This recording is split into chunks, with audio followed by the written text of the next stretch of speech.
Hi guys, welcome to the fifth episode of Chef Tales with Sarah. Today I have somebody who needs no introduction because his work speaks for himself.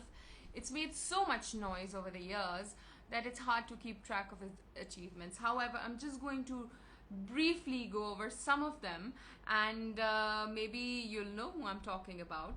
He was the one who was part of the pre-opening of Dubai Burj Al Arab. He was an executive chef at Zuma, London and Dubai. He joined Caprice Holdings in UAE and was in charge of all the restaurants under the group and opened the Ivy at Jumeirah Lake Tower, Emirates Towers. And he was also in charge of opening the Michelin Starred Restaurant Poland by Jason Atherton's. He moved to Qbara, where he won many awards. He managed the opening of Jean George's Dubai, one side being three Michelin starred, and in 2016 he joined Ruya Dubai, and he leads the team of his chefs over there as an executive chef. So today we have with us chef. Today we have with us Chef Colin Clague, and I'm going to add him to this video and we're gonna go live for him, and it's a bit of a fangirl moment for me today, so guys just ignore if I'm stuttering or I'm stumbling because there's a lot we want to know. Hi Chef, welcome to the show. Thank you very much indeed for having me. Take care. And thank you for your time. I know you're a busy man. Well, picking up again, obviously we're reopening Ruya Dubai and London, after the pandemic. So it's been difficult times, but let's see how we go. So Chef, today I want to do very little talking because I want to hear so much from you. Give us a brief intro of your journey and tell us how you got where you are today.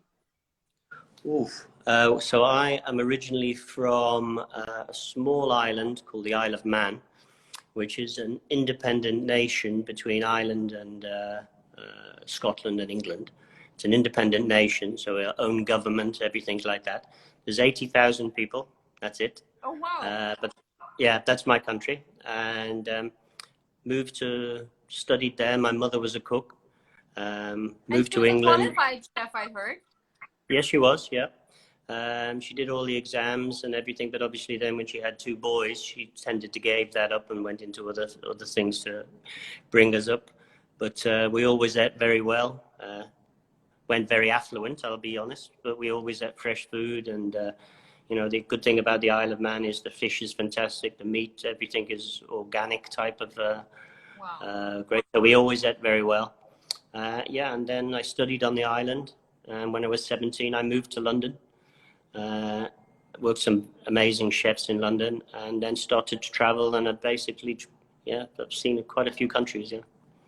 You have, Chef, you've worked with so many cuisines. You have worked with the top restaurants in the world. You've worked with the top chefs. You worked at Michelin Starred Restaurants. You've led them there. Your teams have been amazing to have been trained by you. You've been part of pre-openings and openings of restaurants and hotels that are world-renowned now. How do you feel about that? I'm incredibly proud, but as you always say, you're only as good as the team that you work with and the ingredients you use. So obviously the farmers and the fishermen and the people of that ilk, that they're the 60-70% of everything you do is what they do.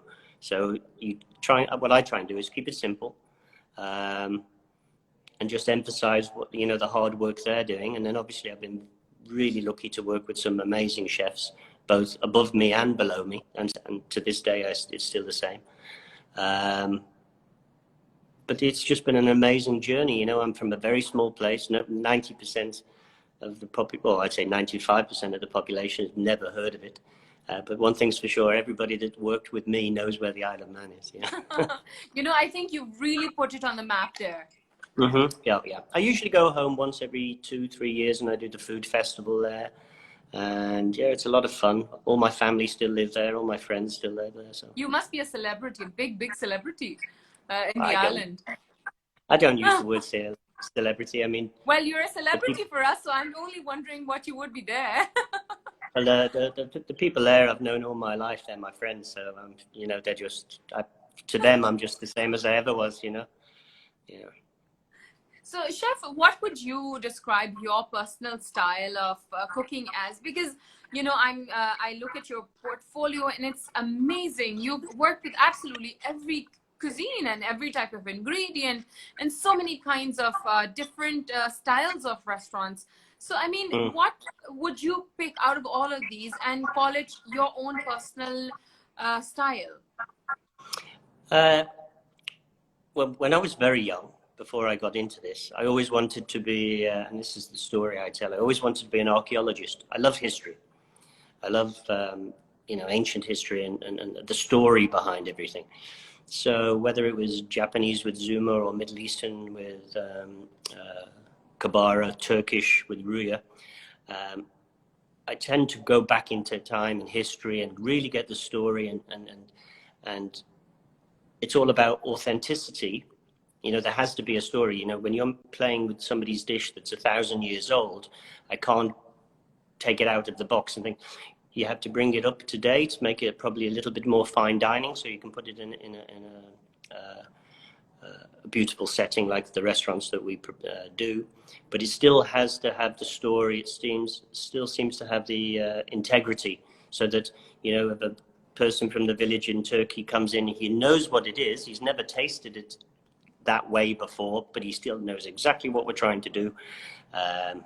And sometimes the great thing with the restaurant that we have at the moment, I have partners, and one of my partner's father is a 60, 70-year-old Turkish gentleman, had restaurants in Turkey for many, many years. And when I make something, I give it to my partner.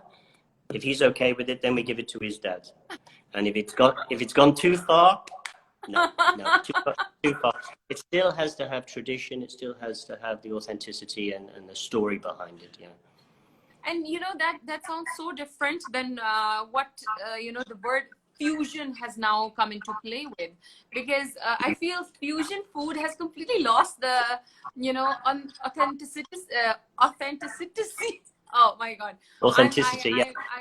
I Too totally early in the feel that morning. I'm gonna have a fangirl moment today, so they have to ignore all my mistakes. So, So, I mean, how do you feel I always about say, that? well, I've always said I don't do fusion food. I never have. I mean, the way I see it, whether, as I say, whether it's Middle Eastern, Japanese, or Turkish, or any of the cuisines that I've done, if I use, you know, indigenous ingredients and indigenous cooking methods, then it can't be fusion. I mean, I don't make Turkish food with barramundi or anything like that, or black cod, because you don't get those in Turkey. Yeah. So everything that all the ingredients have to be found, environmentally, that you can get. And then we use traditional cooking methods, and we might elevate them. It's all about elevation, you know. It's making it. We don't do fine dining. We're not fine dining. We're very, very good restaurants, but we're not tea towel over the arm and white jackets or anything like that. But it's a very high-end restaurant. Yeah. But you have to know where the story is. It's all about the story, you know, and authenticity. You know? Chef, this is the first time I've heard somebody talk about food like this, and I feel this is amazing. I mean, it's really connecting you to the food. Then I think this will be a great learning point for me as well, and I'm sure for all the people who are watching right now. Yep. So, for example, when I was approached to do Ruya for the first time, they said, "Okay, come to Turkey." So I went to Turkey for 2 weeks, and we just wandered around Istanbul and maybe a few other cities, and then. Probably about 6 weeks later, I came back. I was there for another 6 weeks. Put on 5 kilos, you know, just eating everything that was totally possible. And, you know, whether it's from a little old lady, you know, making borek on the street or something like that, or simits that you see for, you know, a Turkish lira. All these ideas that come in. You know, there's a dish called balık ekmek. And if you go to Istanbul, there's... basically a mackerel sandwich on a boat, tied up at the side below the bridges, all Wow. over Istanbul. Amazing. It's street food. It's really, really cheap, fresh. So we turned that using the same ingredients, you know, bread, salad, the mackerel, and we did it more of a salad starter than a sandwich per se. But everything that you get in the sandwich in Istanbul, you would get on the plate in Ruya, but just presented a little bit different. But the story's there to be told, yeah. It's amazing, Chef. Moving on to a slightly more serious question. I see that you've had an amazing, wonderfully long but hectic journey. How would you feel that sharing with us? What have been your biggest struggles in this field? Getting old is obviously it's a young man. Cooking's a young man's game now. So all my life I've worked 16-hour days in the kitchen. I'm the first one in, I'm the last one out. It's not getting any easier. I think the perception of a lot of chefs now is they're going to be the next Gordon or Jason or Jamie Oliver or Heston. Yeah. There's very few younger people that are prepared to do the hours, and there's laws to stop you doing it now. I think there's got to be a way of. I don't regret it. I mean, I'm married with 2 children. It certainly isn't easy for my wife or my kids. Being married to a chef, there has to be some work-life balance, and I heard in one of your interviews, you mentioned if you ever speak to your wife, she'd say, "I'm a single mom." Yeah, pretty much. It's become. I think she struggled more than you did. Definitely, I'm probably I'm happiest in a kitchen. So luckily, my kids are fantastic. They're intelligent and all that sort of stuff. That's more to do with my wife than I. Yeah. But do you think any of your sons following your footsteps and carrying on the legacy? My wife is Indian Muslim, so she is not going to let them be chefs at all. Why? Why so? Well, she's had it hard. There's no doubt about it. As she said, single mother type of thing, and it's not the path she would like. Obviously, she's not. If they choose to be chefs, they're not. She's not going to stop them. But they're in. I don't want to say I'm stupid, but if they're intelligent enough to do. My eldest son goes to university in 2 weeks to study political science. So I was never going to go to university, but luckily, thanks to my wife, they're intelligent enough to do that. Yeah. That's wonderful. I think having backup support in your own house, I think if you can't excel without that. No, not at all. Yeah, I wouldn't have got where I am in my career without my wife, that's for sure. That's amazing to hear, because she's so supportive. Because when you see your journey and it's just uphill, I'm always, when I'm going through your work, and I'm like, how is it possible for somebody to touch everything that he does and turn it into gold? How do you manage that? Do you think it comes naturally to you? Do you see yourself doing this before you start a project? How would you say you get to this point? Well, most of the last restaurants, as I say, I always wanted to be that archaeologist, unearthing the past and taking the history. So it's a passion. That side of it is still a passion, and now I'm just doing it with food. And the great thing is, and I don't want to say I'm a genius, but I take somebody else's recipes, basically, that have been there for hundreds of years and thousands of years, and just tweak them and make them a bit, So it's maintaining the tradition and the integrity and all that, and just elevating them to and hopefully, because one of the opening things with Ruya was, we want Turkish food to be seen, and it should be. I mean, the food of the Ottoman Empire, is thousands of years old. You go from the Roman. Such a rich culture. Oh my God. Yeah. It's enormous, and people, one of the big things, you say to people, Turkish food, Anatolian food, and they go kebabs. Now, when you're in Turkey, you know, if you have a kebab once a week, you know, that's probably as most. Yes, they're around, but it's only 1-2% of the whole Yeah, cuisine. I mean, the salads, the fish, all this sort of stuff is far more to the fore than kebabs, you know. And definitely, there's no definitely. garlic mayonnaise in Turkey either. So Now you're getting me salivating. You're lucky you're gonna have it, but I can't. oh well, you know, well, kitchens aren't open. As I say, we haven't reopened from COVID when do you yet. guys plan to reopen now? The next one to open will be opening London about September the 17th, and that's in Okay. Mayfair in London. London's very difficult at the moment. You know, the whole people are trying to Yeah. avoid going out and everything. So it's very difficult times for the hospitality industry in Britain, in the world in Definitely, general. very, very. And I've Uh, seen so many good restaurants even shut down during this oh, very, very hard time. I mean, not just shut down. I mean, they're never opening again. You know, some Yeah. of the, I mean, last week there was a restaurant by Thomas Keller in, I think it was Kansas. You know, he's one of the greatest chefs in the world. If he can't keep a restaurant open, we're all in trouble. Do you know what I mean? Yeah, yeah, yeah, definitely. I think the industry has seen a very hard time, and I mean, nobody could have predicted these times anyway. So, you know, No, we were never ready. None of us could have been ready. So, I don't think you can. You can't prepare for this. This is just yeah, in the whole. I joke to people. Said I wish I'd waited 10 more years till I've retired. You know, I didn't want to see this. And you know, they're saying certainly in Britain and lots of other countries, you know, 30-40% of all restaurants, pubs, whatever you want to call it, will never reopen. yeah, Yeah. yeah, yeah, yeah. The same is the case in Pakistan. By the way, talking about Pakistan, have you ever tried Pakistani cuisine? Oh yeah, I've not in How, Pakistan. I've how never been. I only have you been to Pakistan? No? no. I went to the border. I was up in where's that place near Chandigarh?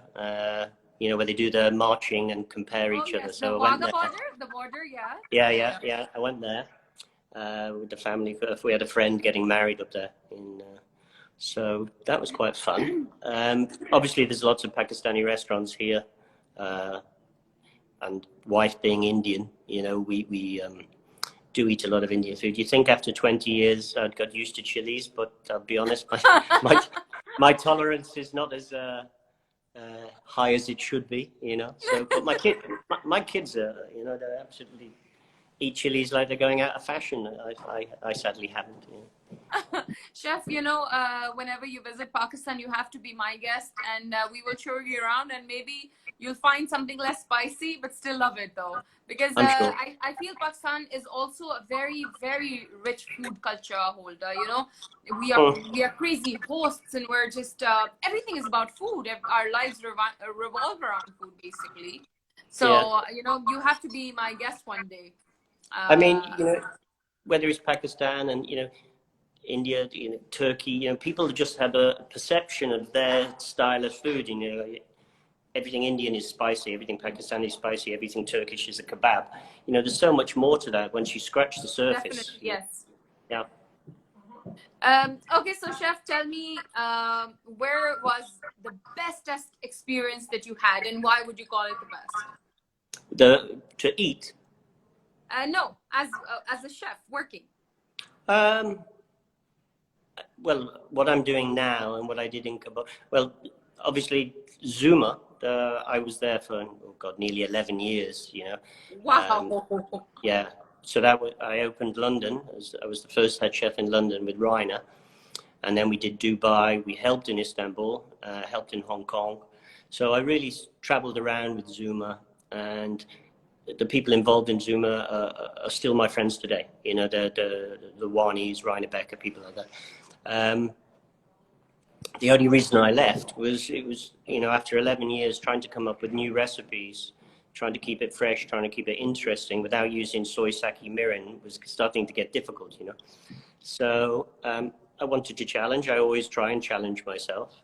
So I could have stayed at Zuma, been very comfortable, probably far richer than I am now, you know.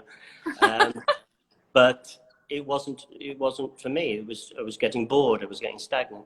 So then, you know, obviously I did other things with Caprice, but then what I'm doing now with Ruya and what I did with Qbara as well was a real joy. It's, you know, a historical journey going into the past. I mean, with Ruya, we had an old Roman Turkish dish from the Ottoman Empire, the Roman Ottoman Empire, which basically is a pudding made with chicken. Now, that's a 2,000-year-old recipe, and we just, with the help of a friend of mine, Liz, who's done all my desserts, we took that, and she made this absolutely, and well, it's tasty. I mean, it's really delicious, but everybody, you know, you taste it, and they're just, because obviously the meat, they pound it instead of using gelatine or something like that to set it. It was the meat that was the gelatine that's already in the chicken, in the meat. So that's how it was. But it's a very old traditional dish, and Oh, wow. yeah. So that's part of it. I mean, the story behind that was amazing. The story behind so many of the dishes, and with both Qbara and Ruya, some of the guys I've worked with, Syrians, Turks, Syrians, Egyptians, you name it, right across the whole Middle Eastern Levant. And you just say, go and make me something that your grandmother used to make or your mum makes you. And they come back with this amazing dish. Obviously, presentation, it's not really what we can use. But we take the ingredients and we, play around. Basically how I've done it for the last, 7 or 8 years, yeah. Oh, wow. Chef, I can only imagine the kind of experience you have because, I mean, it just sounds amazing. I don't know how it must be feeling for you to actually be there and for your chefs around you to be learning from you. There's a question also here, and I had it in my list as well. What is the one advice you would give to aspiring chefs and people who want to come in this field? Be prepared to work hard. There is no shortcuts. If you think you're going to do 9 till 5 and this is not the path for you, you really have to enjoy food. I mean, one of the things I always say is if you're not into food, if you don't think about it 24 hours a day and you really enjoy it, you're not going to enjoy the hours and the hard work that's necessary to get to the top. If you love food and you love cooking and all that sort of stuff, you might just survive, but it's definitely not. There's easier careers out there. I wouldn't do anything else. I mean, I wouldn't. I love it, but it's. And we can see why. Yeah, it's great fun. It's a great way to travel if you're lucky enough to be. I know it's not easy for some people with passports and that, but I've traveled the world, met loads of interesting people that are still my friends today, ate some very strange things. It's been a great life, That sounds amazing, Chef. Tell me what would be the top 5 ingredients, only 5, that you'd love to always work with? Top 5, difficult one. Let's see, cheeses. Whether I love cheese, whether it's really good British cheese, Cornish yogurt or whatever, whether it's like Shanklish or the Middle Eastern or all the Turkish cheeses. One of the dishes we do at Ruya is just basically a pide. It's a Turkish dish, it's Armenian dish. It's just 2 types of cheese with a slow cooked egg, which I cook at 62 degrees for an hour. And it's just basically, it's the best cheese on toast or dippy egg soldier if you're British and you know what a dippy egg soldier is. A version of the fondue. Exactly, and that's all it is, and it's simplicity. So cheese is a big thing. There's always good British cheeses in my, fridge at home. Breads is, I think you can really judge a culture by its bread. British food is amazing and all that, but if you look at the breads that most people now, 90% of them are made by supermarkets and they're awful. But if you go to Italy, you go to France, you go to Turkey, there's bread is still an industry. And the aroma when you're passing by fresh bread, oh my God. It's one of my pet hates is, supermarkets. When you start, everybody buys their food from a supermarket, you're on a slippery slope down. You need fishmongers, you need, butchers. You don't need things wrapped in plastic and, these are artists and let Yeah. let them do their job. Yeah. So cheese, breads, definitely. Yeah, I'm from the Isle of Man. Fish, so Fish. we. I mean, where I live, you're never more than 12 miles from the sea. Even if you stand in the middle of the island, 12 miles, you hit the sea. Oh, So, wonderful. yeah, so we grew up with a lot of fish. Um, what else? Different pleasures. I'm not into the chilies, but I like spices. So, especially certainly Middle Eastern, that's all the spices. When you try the spices, you want to be able to break them down, Yeah. and taste. So many times, the difference when I always say when I go to eat in India than when I eat Indian food in London is night and day. Yeah. Because No, no, no, not the same thing at all. No. exactly, because they just put chili in it and they kill it. Yeah. But whereas you go to Exactly. India, it's okay, you can taste the spice, but you can take the fenugreek and everything in there as well. Yeah. So there's an art, and sadly, it's not available in many of the restaurants, say in Britain. That's it. Yeah. Yeah, that's five, isn't You it? I you think No, that's three. That's four. four. Oh, Yeah, you geez. got one more. Dum, dum, dum, dum, dum. Beef. Yeah, I Oh, do like beef. Yeah, probably not the thing to say and at the moment, but as long as it's good quality. I mean, a lot of the meat that I use over here, I get certainly my beef I get from a place called Rangers Valley in Australia, and it's 300-day grain fed. There's no hormones. There's you can trace it. It's all about traceability. From and the what did they say? From the Chef fork to the also spoon. talk. I saw one of your videos from Ruya about this beef that was almost like a brezola, but I mean the way you had been preserving it with brine and spices. Yeah. Would you like to So talk about that a little? yeah, so that's like it's a Turkish. Well, it's all over like Turkey, Balkans, and everything. It is just a brezola type of thing. So you brine it for a week, saltpeter and all that sort of stuff. Then you air dry it for virtually another month in the fridge below the fans, and then you get a paste and a lot of fenugreek in there as well. And then you rub it into it, and then you dry it for long. So the whole process is probably 2.5 months. But it's I'm sure it's delicate. well worth the effort. It's not something you can do at home. You need big walk-in fridges and everything like that. Yeah.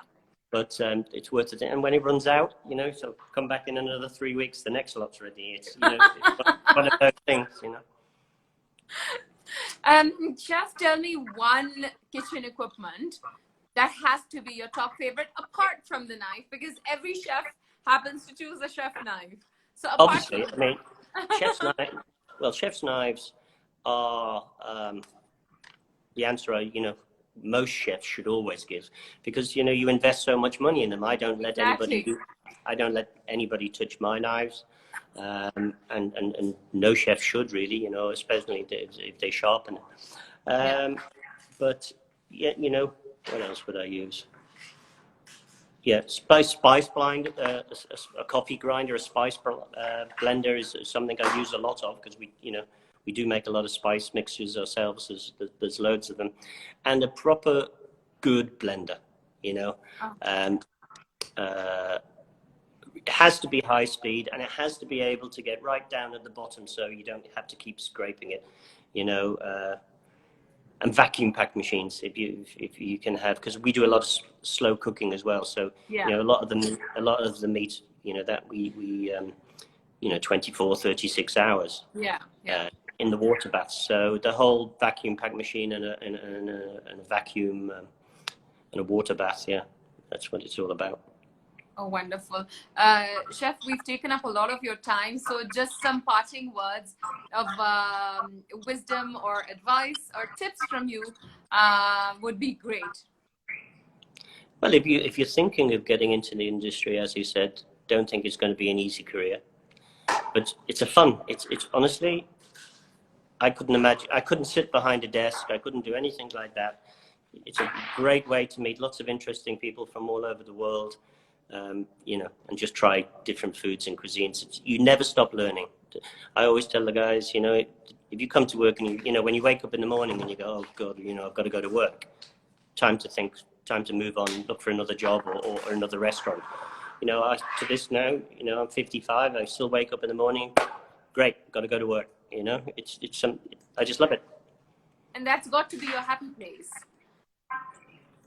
Obviously, you know, I'm very careful what I say now because my wife's listening. And no, I like spending time with the wife and kids, but it's like a duck to water. I'm just so happy in the kitchen. And these last four months of the pandemic have honestly been probably one of the worst times of my life. I mean, not having that happy place to go to and cook every day.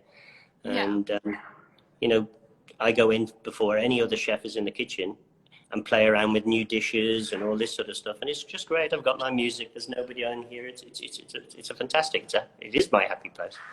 So hopefully all this is behind us now and we can get back to where we were, you know. Hopefully soon. Chef, thank you so much for giving us your time, your precious time. No problem. It was such a big honor for me. Like I said, it's a fangirl moment today. I do not know what I'm saying, what I'm doing. You need to get out more. You know? No, okay. I've always been on awe of the work you've done, and it's just amazing. You know, I admire you for the way you've turned around places, the way you've picked up places and, like I said, turned them into gold. And we wish you the best of luck. And thank you, Sarah. For the futures as well. And hope to continue learning from you. And I think perhaps the best thing you've said today to all the aspiring chefs, I feel, is to find the story and the connection and the tradition behind the dishes or the food that they're tasting, because I feel food really speaks volumes about traditions. So that's wonderful advice. Thank you so much. And if you're lucky enough to have a mother or a grandmother that really knows the story, the history, learn off them first before you get the fancy stuff. Because if you can't boil a chicken or cook like your mother or your grandmother, you're never going to cook like your Hestons or your Thomases of this world, you know. So you can always learn from everybody is the most important bit of advice, I think. And the learning should never stop. Never. Thank you. Never. Take care, Sarah. Thank you very much indeed. Chef. Have Thanks a nice a lot. day. Bye-bye Thank now. you. You too. Bye. Bye-bye. Thank you.